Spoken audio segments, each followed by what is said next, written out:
This is Ruben Lowe, and I'm here in McAllen, Texas. This is my leadership talk today. I've been in the business long enough to see some patterns. And what you'll see is people will recruit their best friend or a family member, and then they just wait and watch that person, to see what they do, right? And they don't do anything, and they get frustrated because their person's not done anything, and they end up both quitting, okay? And that happens so often, and this is a numbers game, okay? And if you recruit somebody, and then you keep recruiting other people, all right, and they see what you do, all right, they might recruit somebody, and then that person sees what you're doing, and they might recruit somebody, okay? And then they might run into somebody that has some background in sales or whatever, and then that somebody will start getting after it, okay? And they'll start recruiting somebody, okay? And the rest of the time, everybody's getting exposure. They're coming, they're getting the meeting mentality. They're starting to get exposure, right?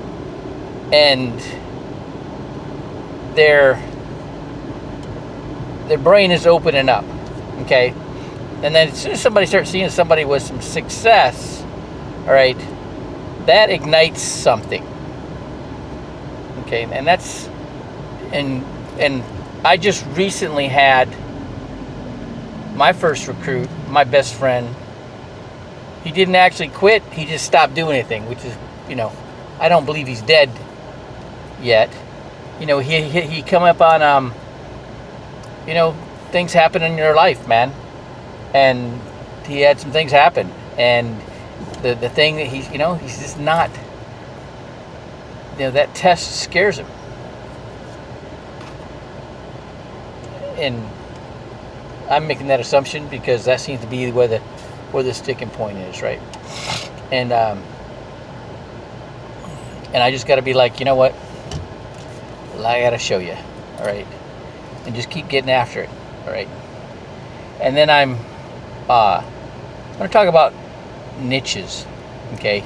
Niches are people, and there's areas of commonality where you may have experience, whether it's in mortgages and real estate, or whether it's in the military background, or sports, or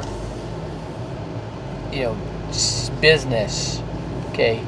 It's different areas, and that'll allow you to communicate with people. But your niche, and I learned this from Ron Weinberg, and Ron Weinberg, he's a mortgage real estate coach and trainer, and he's no fluff.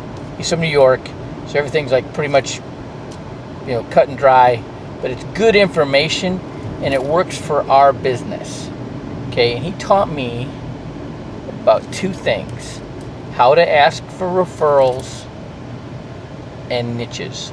Referrals are the wrong word. You don't go ask for a referral. Guy's gonna go, I don't know, honey, do we have a referral in the drawer? It's the wrong vernacular. You got to put their mind where people are. And this is the magic.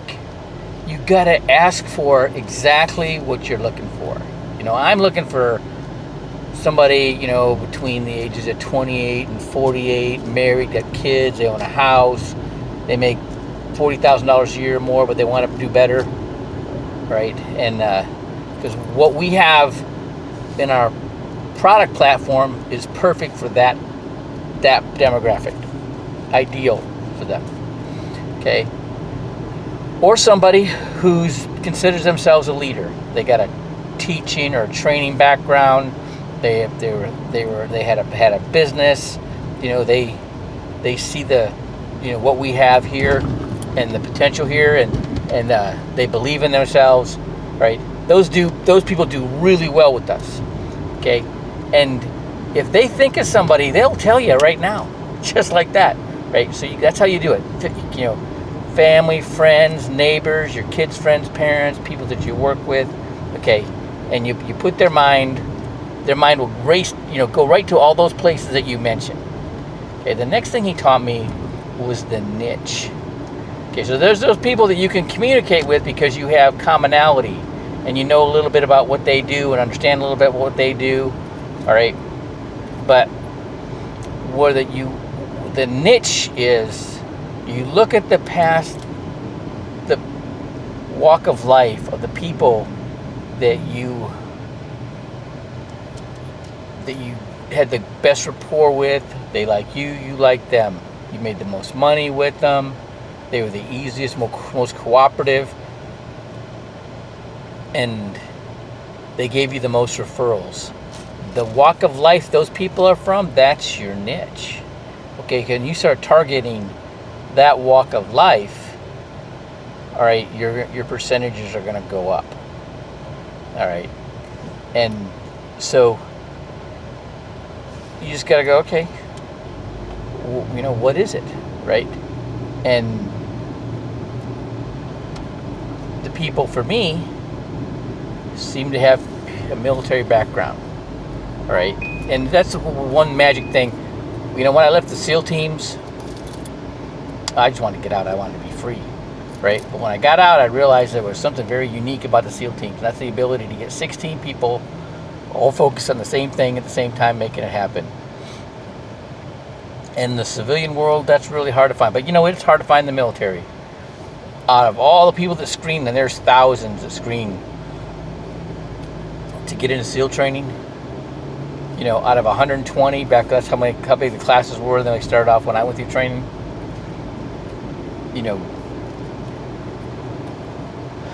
70 to 80% quit.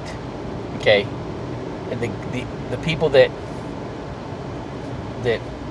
become Navy SEALs are those ones. Navy SEAL training doesn't make you a Navy SEAL. It just weeds out the ones that aren't. And that's basically what we do in our business. And it's taken me only until recently to figure that out. Oh my gosh. I'm scared to say this, okay? Because I'm worried Bernadette's going to hear it and she's going to give me what I'm asking for, right? I used to have the all-Navy boxing coach used to go, first round, or first and second round, if I was behind, he's like, "You're a Navy SEAL." I'm like, "That's right," right? And I'd step it up, right? And I'd step it up, right? And I just saw this video, this Toastmasters speaker talking about ICU leadership. And it's getting legitimately excited for people, not because of their status. Well, what happened was she went into an event and she filled in for somebody who couldn't go to this event. And when they did her name tag, they put all the credentials like a DTM and area governor or whatever on the name tag, except they just replaced that guy's name tag with her name. And everybody treated her so much more special, right, because of her name tag.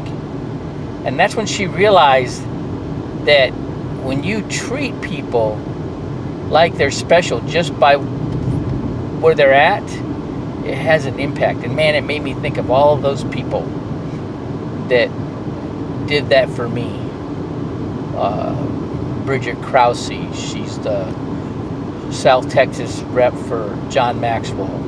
There's a young lady, she was a Marine. I met her when she worked at Hooters, and then she went to the police academy, and now she's a salesman for the Ford dealership. And that girl has that ability, all right? She's just vivacious, right? And she's got, just lights up the whole room, right? And there's other people that you can think of that do that, all right? And you got to be like that. You got to be that person, all right? And just get excited for people. Oh yeah, love. Choose only to see that which is good and giving value to others. That's a definition from Dennis Waitley, all right? And recognizing people's strengths and getting over the top about their strengths, guess what they do? They start doing other things. They start improving in other areas of their life to get that same attention from you, right? I knew a guy in the SEAL teams that he got a bad report from the instructors. And this kid was just a brute, man, super strong. And I just was like, Mike, get over here. We need some big guns over here, man. And he'd come over and he'd do whatever I asked him, and I helped him. I didn't get him expert. I got him sharpshooter, right? And he, which is the highest level he'd ever achieved in marksmanship at that time. And but I shoot expert every time I pick up a firearm, so I knew how to coach him. I knew what was going on in his head.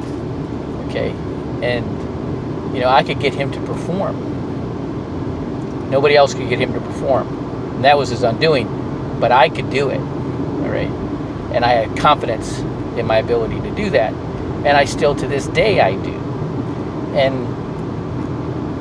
But I'm telling you, even in SEAL training, they don't make SEALs. Those guys are already the way they are, all right, before they go to SEAL training. It just weeds out the ones that it's not, okay? And and it's kind of, that's what we have to do in this business, all right? It's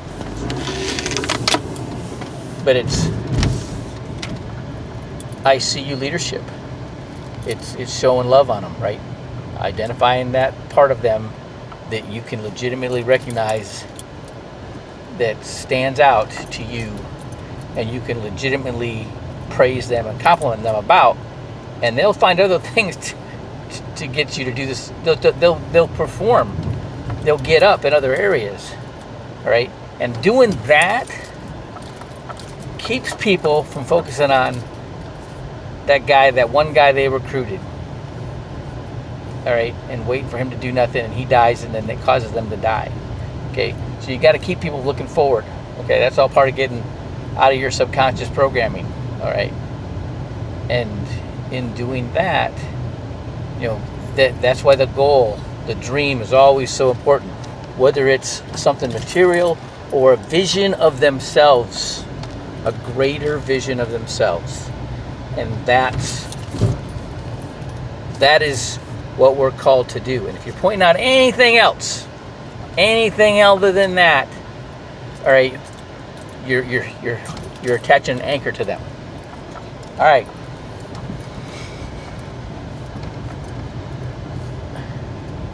I hope this inspires you. All right.